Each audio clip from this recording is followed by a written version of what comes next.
धन्यवाद संचालक महोदय। सर्वप्रथम तथागत गौतम बुद्ध बाबा साहब भीमराव अंबेडकर को नमन।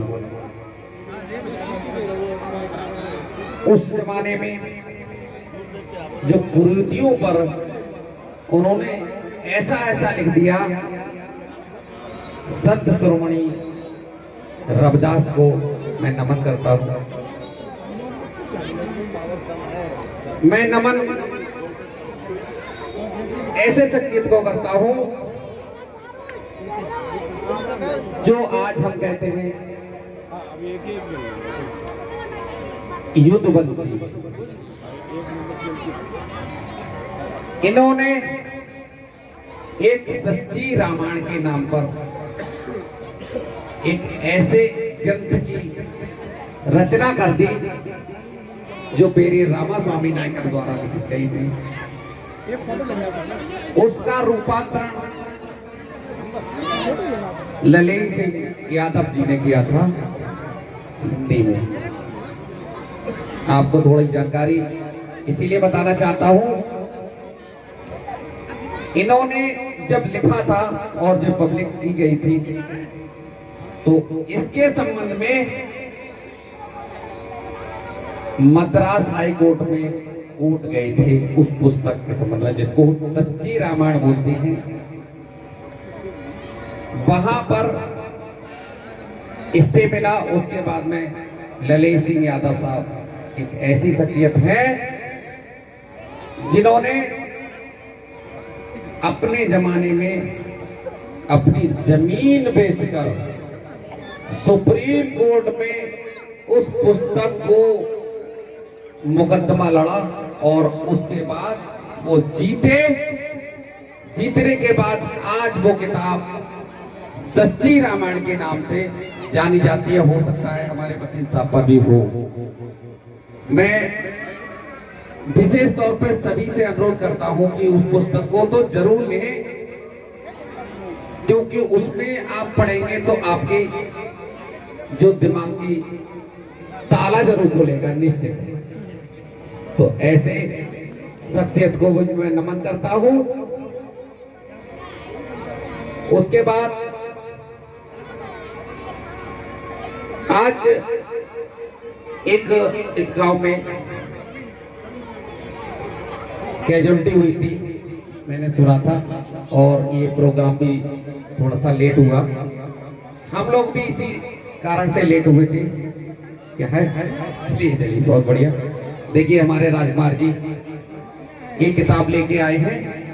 ये किताब है सच्ची रामायण। सबसे अच्छी बात यह है कि इसमें स्पष्ट देखिए पीछे सुप्रीम कोर्ट का पूरा निर्णय लिखा हुआ। किसी जमाने में ये एथेंटिक है, कह सकते हो कि सुप्रीम कोर्ट के द्वारा एथेंटिक है। इसको आप लीजिए और पढ़िए। चलिए, बहुत अच्छी बात है। तो मैं बात चल रहा था, यहाँ थोड़ी एक प्रोजेक्ट हुई। एक शेर सिंह भाई जी हैं, शायद नरसिंह भाई, उनकी बिटिया का जो भी कारण रहा हो, उन कारणों से उसका शरीरांत हुआ। मैं सबसे पहले उसके लिए भी श्रद्धांजलि अर्पित करता हूं। और हमारे साथ एक इस मंच पर मुझे बहुत अच्छी एक चीज लगी, वो ये लगी कि यहाँ पर आप लोगों में जो भाईचारा है वो बहुत अच्छा निकला। भाईचारे में देखिए हमारे सर यादव जी भी हैं, प्रजापति हमारे प्रधान जी हैं, आप सब जाटव साहब हैं, हमारे यहाँ जॉन्टी भाई हैं, हमारे यहाँ सर जीते सर हैं। मतलब वो मुझे दिल से खुशी मिल रही है। मैं आप सभी लोगों को भी दिल से नमन करता हूं, क्योंकि एक मंच सद्भावना मंच के रूप में है और तथागत गौतम बुद्ध का सच्चा अगर कोई शिक्षा है तो केवल यही है। ये शिक्षा वो शिक्षा है, ये धम्म वो धम्म है जो सबको समानता की भावनाओं को करता है। यहाँ ऊंच नीच कुछ नहीं होता है। हमारे देश के राष्ट्रपति चाहे प्रधानमंत्री अगर विदेश में जाते हैं तो वहां तो ये कहते हैं कि मैं उस देश से आया हूं जहां पर बुद्ध ने जन्म लिया है और मैं बुद्ध की धरती से आया हूं, लेकिन यहाँ बुद्ध की बात नहीं करते हैं। आप लोग सब जानते हैं किसकी बात करते हैं। और इसके अलावा मैं आप सभी जितने भी ये कार्यकर्ता हैं इनके लिए भी वाकई में मैं दिल से आशीर्वाद। इन्होंने इतना बढ़िया पंडाल लगाया। इससे पहले मैं आया था इस गांव में, जब मुझे बुलाया गया, एक मीटिंग की गई थी, मैं आया। उस समय इन लोगों ने ये कहा था कि हम पहली बार करा रहे हैं, कैसे होगा कैसे नहीं होगा। हमने आश्वासन दिया कि नहीं बहुत अच्छा होगा, लेकिन इस पंडाल में जब मैं घुसा तो लग ही नहीं रहा है कि मैंने पहली बार करा। तो सबसे पहले आप लोगों को तालियां। ऐसा लग रहा है कि आप सभी लोग बड़े मजे हुए खिलाड़ी के रूप में हैं। सभी के लिए नमन वंदन। इस गांव के सभी बुजुर्गों के लिए, माता बहने के लिए, सभी के लिए और इस पवित्र जमीन के लिए भी मैं कोट कोट नमन करता हूं, वंदन करता हूं। इसके अलावा हमारे ये सभी भाई आपके साथ 7 दिन तक रहेंगे। आपको जो बौद्ध धर्म में बाबा साहब की जो शिक्षाएं हैं उसके बारे में आप सब लोगों को बताएंगे। इनके लिए भी मैं दिल से नमन करता हूं। उसके बाद मैं थोड़ी सी बात केवल कहना चाह रहा हूं, ज्यादा नहीं। बाबा साहब के बारे में सब लोगों ने कहा भी है। मैं एक शिक्षक होने के नाते सबसे ज्यादा मैं जोर शिक्षा पर देता हूं। एक बात बहुत अच्छी कहा गया था, हमारे नरेशपाल सर ने कहा, यदि आपके पास बच्चों को पढ़ाने के लिए समय नहीं है तो आप बिल्कुल नहीं करें। शिक्षा ही एक ऐसी चीज है जिससे विकास के हर रास्ते खुलते हैं। कोई रास्ता ऐसा नहीं है जो शिक्षा से नहीं खुलता हो। एक बार आप देख लीजिए, किसी को देख लीजिए, केवल एक शिक्षा ऐसी चीज है, किसी पैसे से नहीं, पैसा केवल शिक्षा से हो सकता है। इसीलिए सभी ग्रामवासी से अनुरोध कि हर अपने बच्चे के लिए शिक्षित करने की कृपा करें। यदि आप लोग, कुछ लोग तो ऐसे कहते हैं कि साहब आप पढ़े ही नहीं है, बच्चों को स्कूल के अलावा, क्योंकि मैं भी शिक्षक हूं और जानता भी हूं, अधिकतर क्या होता है कि जो बच्चा स्कूल से बस्ता लेके जब जाता है घर के लिए तो वो बैग उसी तरह का लौट के स्कूल में आता है, कभी वो खुलता नहीं है घर पर। जिस दिन ये बैग खुलने लगेगा बच्चा पढ़ने लगेगा, ये निश्चित मान के चलिए। जिस दिन ये बच्चा के बैग घर में खुलने लगेगा, और ये सभी लोग आज से गांठ बांध के जाइए, बच्चे को रात्रि में विशेष तौर पे, कि हम कहते हैं खेलने भी दो, बच्चों का भी है, लेकिन रात में एक टाइमिंग एक फिक्स कर लीजिए, 2 घंटे का, 1 घंटे का। हम लोग अमूमन गांव में क्या है, 7 बजे तक सब खाना उना खा लेते हैं, तो 7 बजे से 9 बजे तक बच्चों को पढ़ाना स्टार्ट कर दीजिए। दीपक है, लाइट है, लैंप है, जैसे भी है, आज से इन बच्चों को हर हालत में 7 बजे से लेकर 9 बजे तक का टाइम पढ़ने का फिक्स कर दीजिए आज से, क्योंकि ये बहुत जरूरी है। और ये अगर आदत आपकी बन जाएगी तो कहीं ना कहीं बच्चों में ललक पैदा होने लगेगी। और कुछ लोग कहते हैं कि बच्चे हम जानते ही नहीं है कहाँ पढ़ेंगे, तो कुछ ना कुछ तो आप ये मान चलो 2 घंटे परमानेंट अगर बच्चा बैठेगा और किताब अगर खुली होगी तो कुछ ना कुछ तो पढ़ेगा। हर हालत में मान के चलिए कुछ ना कुछ तो पढ़ेगा। इसीलिए एक शिक्षा बहुत जरूरी है। शिक्षा वो शेरनी का दूध है, जो पीता है वो दहाड़ता है। हम लोगों ने शिक्षा ही तो पढ़ी है, शिक्षा, इसीलिए तो बोल रहे हैं हम लोग।